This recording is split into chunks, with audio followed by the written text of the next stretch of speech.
Okay, so for my final, I chose to present all my learnings through a video because I like to talk.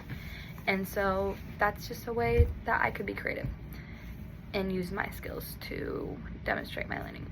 Anyway, so the first thing I want to talk about is I learned about what the different key concepts of language structure are. Before taking this class, I really had no idea what any of these ideas were. So phonology, morphology, syntax, semantics, pragmatics. This class really helped me gain a better understanding of what all these are, and the little units we did on all of them really helped me as well understand how, what each concept is and then how to teach it and incorporate it in the classroom. These concepts are important to know and understand as a future educator because these concepts form language, and language development is involved or incorporated in pretty much every area of life. So building a strong foundation of language skills will really help set up a child to succeed in the future, inside the classroom and outside. Another thing I'm talking about is emergent curriculum. In the beginning of the semester, we talked a lot about emergent curriculum and what it is. One thing that really stuck out to me was that when you are using emergent curriculum, you focus on documentation rather than assessment.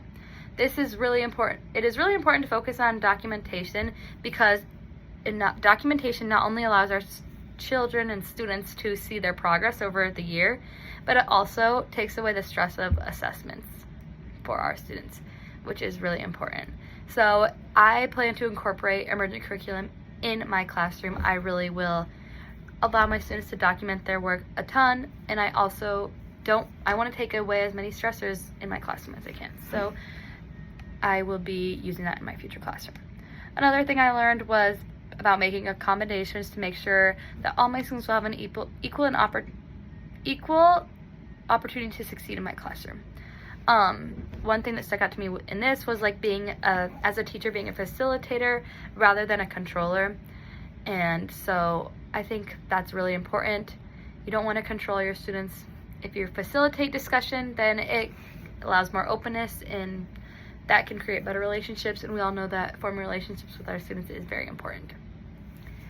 And then lastly, I want to talk about is just the documentation process, the OLA, MLU, all those concepts I learned, didn't know them before, and they're important to know because I will be having to document my students' learning someday, and so learning that process was really important.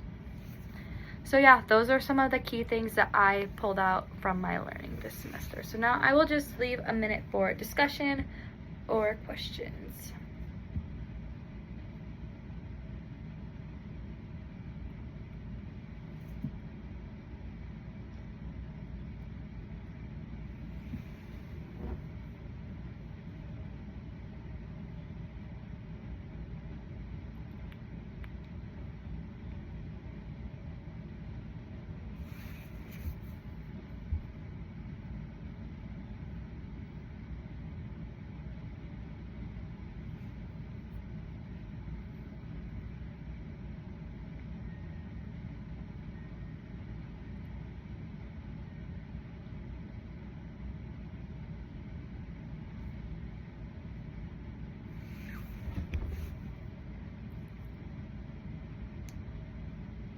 Okay, so there's about a minute. Thank you for watching.